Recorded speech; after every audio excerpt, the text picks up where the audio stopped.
Okay, so let's start on time perfectly. Welcome to the presentation of Ninja One. And yeah, I highly appreciate that you take your time during the lunch break to listen to me about this not new topic, but still very relevant topic. Yeah, I have to disappoint the people that are looking for like the new edge and AI and so on. So I'm talking about patch management, patching from the cloud, and how to do that in hybrid work environments. And yeah, my name is York, like the city, New York, so that's easy to remember. My family name is very complicated to remember, so we can stick to York. I work as a product marketing manager for Ninja. I'm based in Berlin, in Germany. But Ninja is a US company. It comes from San Francisco. But in EMEA, we have quite a large chunk of the world's turnover, so which is very good. So the Europeans have a lot of say in the roadmap, actually. Yeah, patch management. So who loves patching? Please raise your hands. So yeah, no one's raising the hand.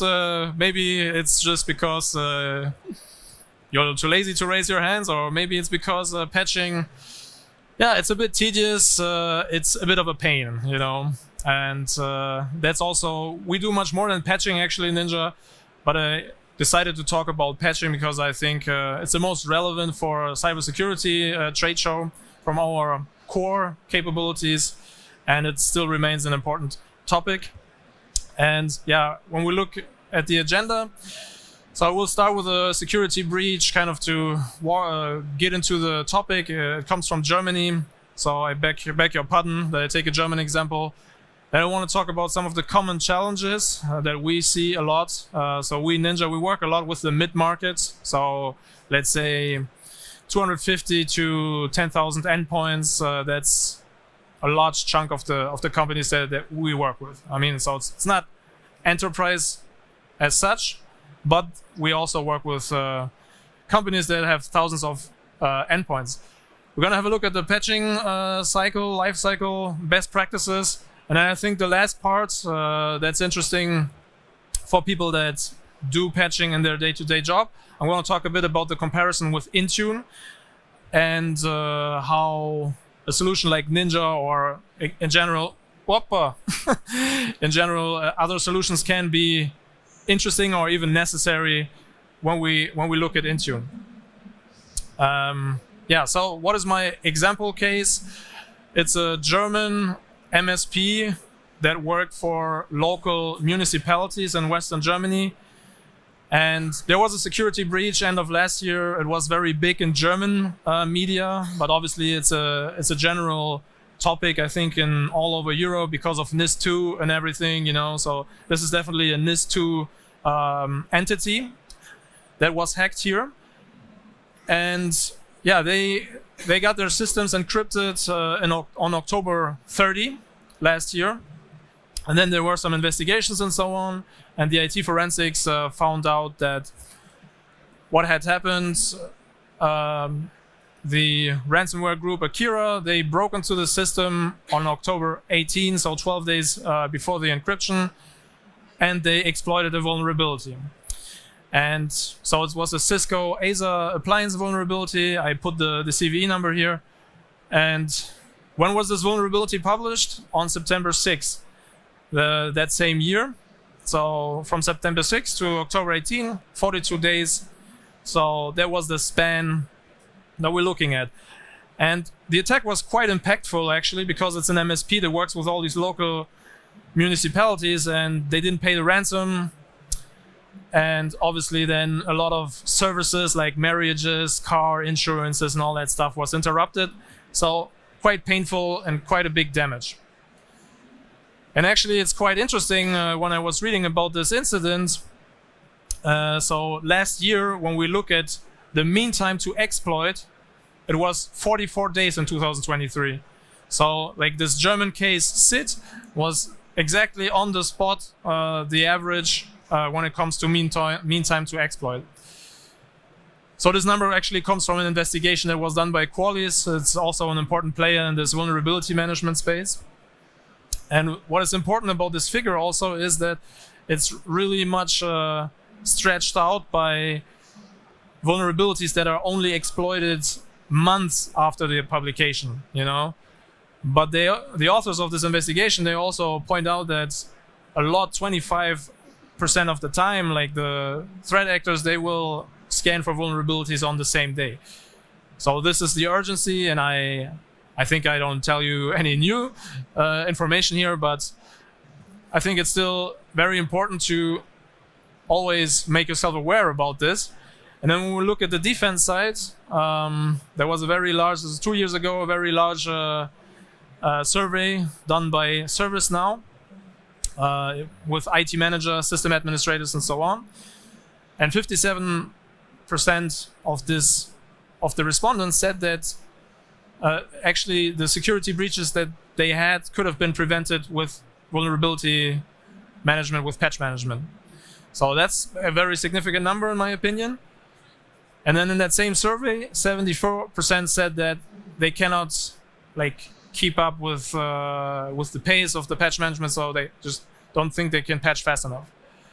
And then another thing is, even though maybe when you say this today in 24, you say, oh, this is boring, but an interesting figure in the middle is the Log4j vulnerability.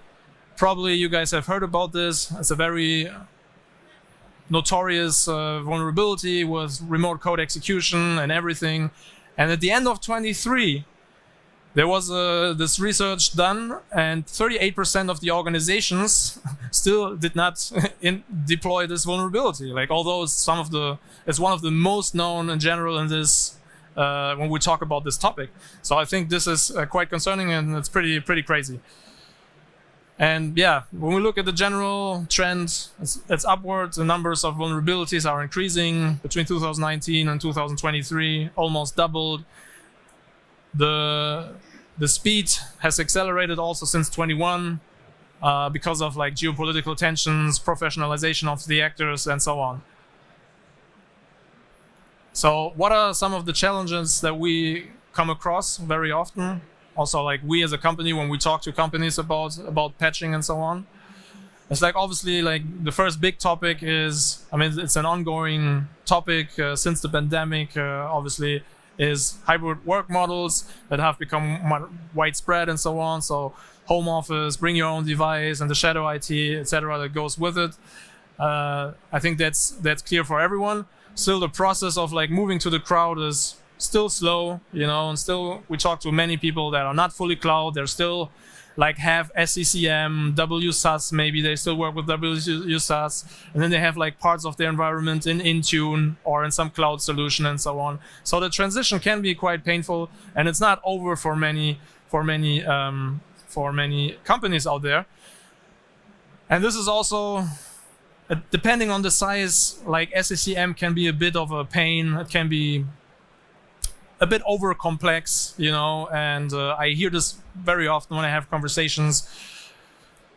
An IT manager that tells me okay, I have 15 people in my team, but honestly, just one or maybe two people can actually work with SCCM in depth. So if that person leaves the company, yeah, when we think about the skill shortage in IT, it's a pain. So definitely a challenge. And then another challenge that I think is definitely worth mentioning is that solutions are not necessarily integrated. I know that Microsoft obviously has a huge technology stack where everything is integrated. You have the question do you want to rely only on one player? But best example is vulnerability scanning and patch deployment are two separate solutions that are not integrated. I think there you can lose a lot of efficiency in your organization. But this can be also other topics, you have a monitoring tool here, you have a software deployment tool there, and so on. So I think it's an issue for quite a lot of companies, even though maybe they don't want to admit it.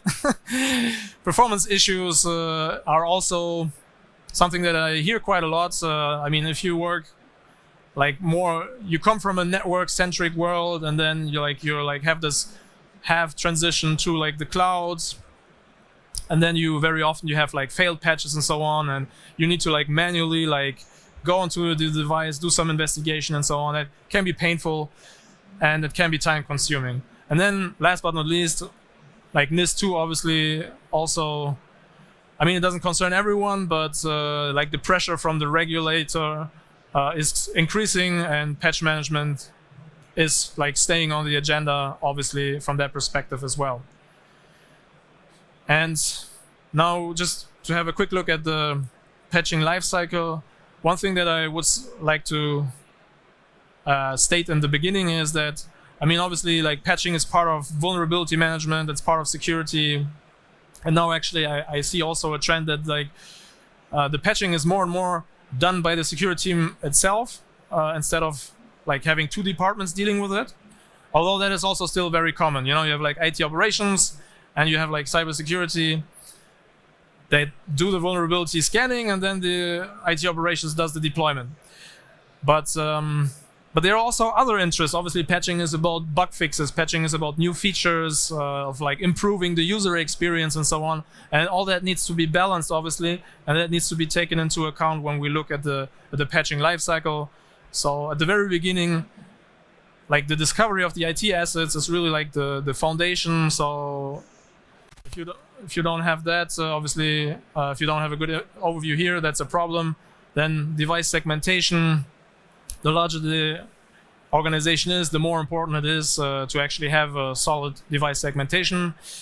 Then based on that, you have the policy creation, obviously. So here you want to have a centralized policy management as much as possible. Then like you need to automate the scanning process and so on. And the testing, because like everyone knows, when you deal with patches, that there can be incompatibilities with other software, maybe older software, some ERP system, CRM system, or whatever, if there's a new Windows feature update. So you want to test that. That's super important. Then obviously like have an efficient deployment process, monitor the success of your patching, and then like the process repeats, and you have to do adjustments along the way. Yeah, when we look at the best practices, I know it's kind of like stating the obvious, but yeah, automate as much as you can, but you cannot necessarily always monitor everything. Sometimes you just need to intervene, or you have failed patches, so you need to go onto the devices or look into the devices and see what's going on. So I think that's why it's a never-ending story. I think no one would talk about patching if everything was like perfectly automated. And then obviously the recommendation is like, since the actors are so quick, you need to scan every day. And then you need to deploy very regularly, like once a week. We always recommend in our standard recommendations, or twice maybe. And then like have the deployment automatic.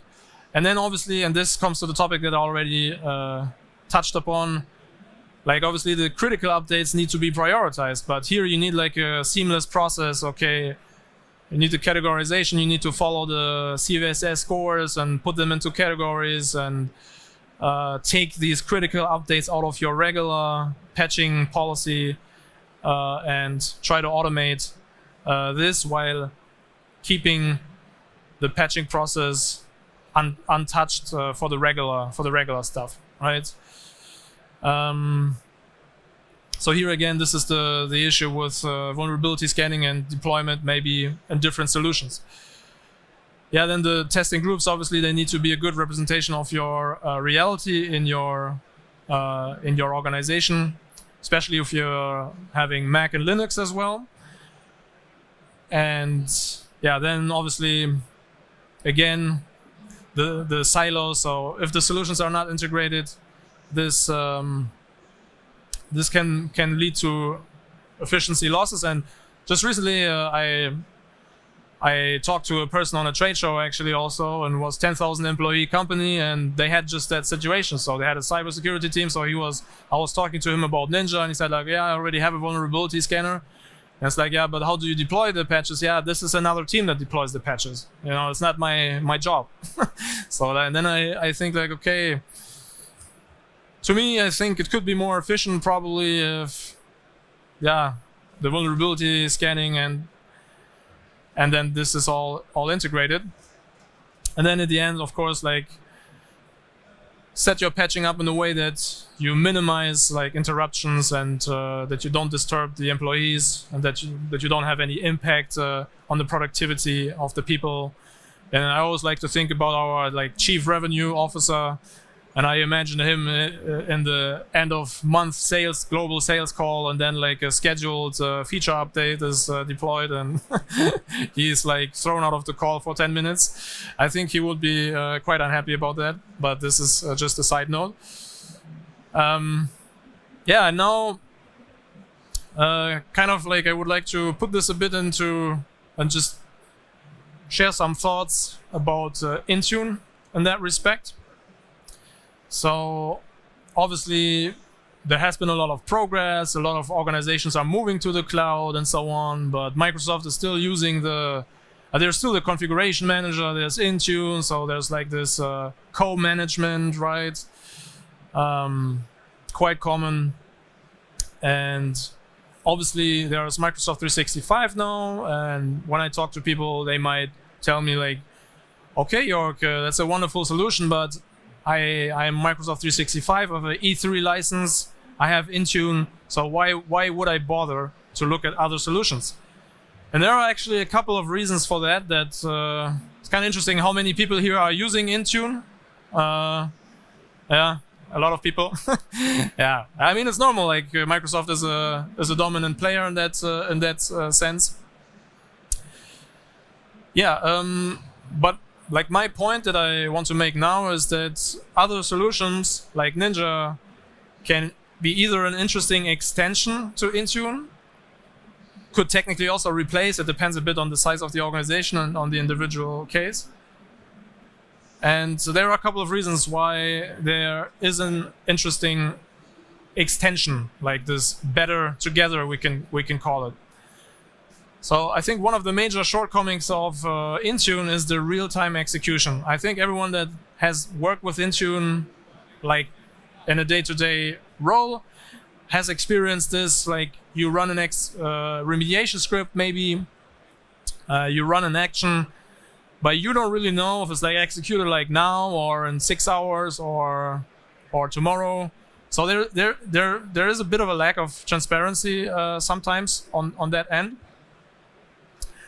And then, I mean, the next point, it's not a huge issue, I think, but I still would like to mention it. I think in Intune, so I've used it, I've tested it a little bit, and compare it to Ninja, for example, there's a bit less of granularity when we look at the patch approval. Like they have this category quality updates, and that basically includes everything like roll-ups, critical updates, feature packs, na-na-na.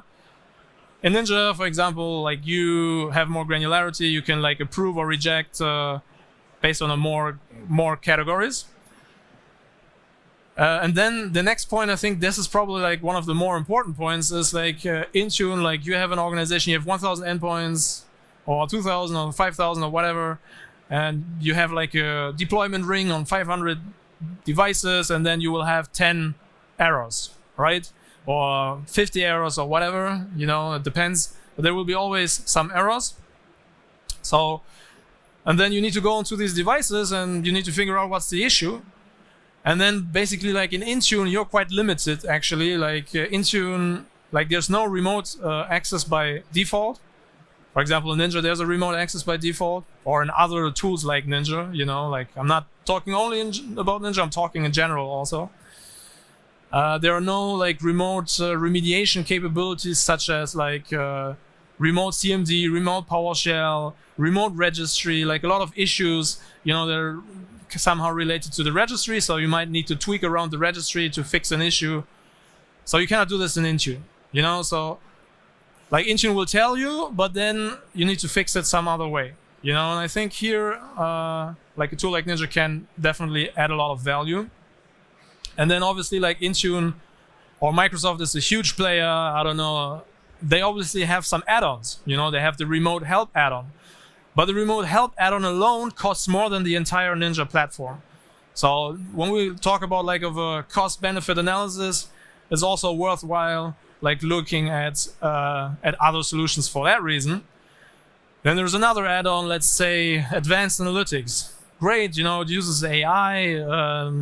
It gives you some great insights on like user behavior and so on. But it's another €5 per user, and maybe if you have a solid endpoint management that is out there on the market, like you can do similar things, but for a much more interesting price. And then also when we talk about security, like in the base version of Intune or Microsoft Defender, there is no information on CVE or CVSS scores. So you need to have add-ons for that. You either need to have the Microsoft Defender Plan 2, or you need to have the vulnerability management add-on, which would be another, I think it was €2 per user. So it adds up a lot and very quickly. And for example, like this information would be displayed by default in Ninja. And then also the complexity might be also an issue. SCCM is very complex, but Intune can be also very complex.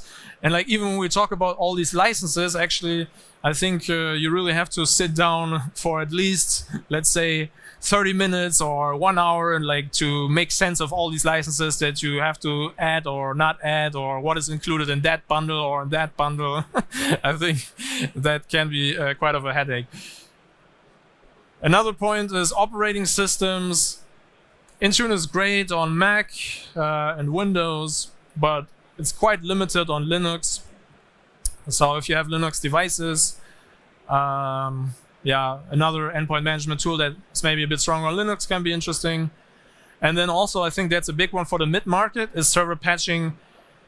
Intune doesn't do any server patching or any servers at all. I mean, of course, I know like Microsoft has also a solution for server patching in Azure and so on, but again, like it's like another window, it's another console, even though it's part of the Microsoft ecosystem. But it can be easier, like, let's be honest. And yeah, the costs, I already talked about this. Like the add-ons add up very, very quickly. I know Intune is great. Like the base version is great also. I think the compliance policy is great. Conditional access is great. The pre-built GPOs are great. There are some real benefits. And especially on the compliance side, Intune is perfect. And for example, even we, as a company, Ninja, we use also Intune. So we use like the autopilot process. Then obviously Intune is deployed, and that whole process, Intune will deploy Ninja. And then like the compliance checks are working, and then Ninja does some jobs on like software deployment, some script execution, and so on, where it's better than Intune. So it works pretty well together. Second time, next time free beer for everyone. One example that I work with, I think it's a very typical situation. They work with Microsoft a lot, but also with Ninja now. Like the pain in the beginning was the visibility, so also very typical. I mean, they had SCCM, they were using GPOs massively, they were using WSUS also. But then also like with the hybrid work setup, they had issues, and they had like this one episode where they were working with a soft phone VoIP solution. There was a new update, then there was an incompatibility with their like central phoning system, and then like the phone was not working for like dozens or a couple of hundred devices. And then basically there were like 90 devices where like they had to basically like literally like use TeamViewer and go to every device, and fix that issue. And this is like kind of the moment where they realized, okay, like this SCCM and so on, this is not like doing the job for us entirely. I mean, they were not using Intune though, but this is where they like really kind of like felt the pain, and then they decided to implement a solution. Or another example that this guy that I did the interview with mentioned to me was like a vulnerability Fortinet client last year, almost 10 CVSS score. And again, like it depends a bit on the tool that you have in place, but for example, with like this kind of more like this SCCM setup and GPOs and so on, it would be very painful, because you need to have like the configuration files. It's not only like deploying the Forti client, you also need to add like a configuration file and so on. So like if you can automate that in one go, and you have like a cloud solution, like a solid cloud solution, you can do this like within a day. Like you just click, and then maybe in the afternoon you see some errors, you remote into the machine and you fix it. But otherwise it can be very, very painful. Yeah, so basically, again, patching is not a brand new topic, I know that. But it remains very important, and no matter what report you look at, like exploiting vulnerabilities is always like the #1 reason how hackers actually get into systems, next to like stolen credentials and phishing. But like vulnerabilities are the main reason. And actually, just recently I read that vulnerabilities, actually hacks that are carried out by exploiting a vulnerability, have on average a much more damage, actually they inflict much more damage on the organization than hacks that have been carried out through like stolen credentials. There was a really recent Sophos does this ransomware report every year, so very interesting. So yeah, Ninja, so we are an endpoint management solution, so patch management is one of the core features, but we also do software deployment. This can be very easy, very useful if you, for example, want to patch the Forti client with configuration files and parameters that you want to add and so on. Can be a very useful feature here. Then monitoring of the infrastructure, scripting. This is also an interesting difference with Intune.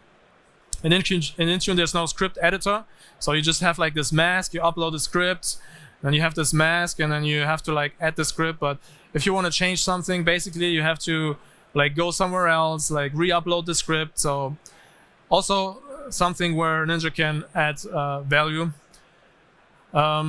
Yeah, and then we have remote access, we have backup ticketing, and we have interfaces with leading EDR solutions, CrowdStrike, SentinelOne, and Bitdefender, for example.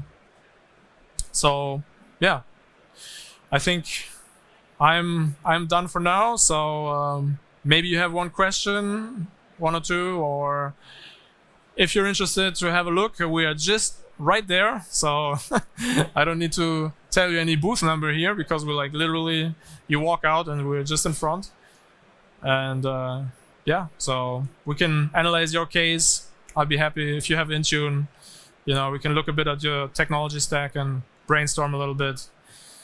So thanks a lot. If there are no questions.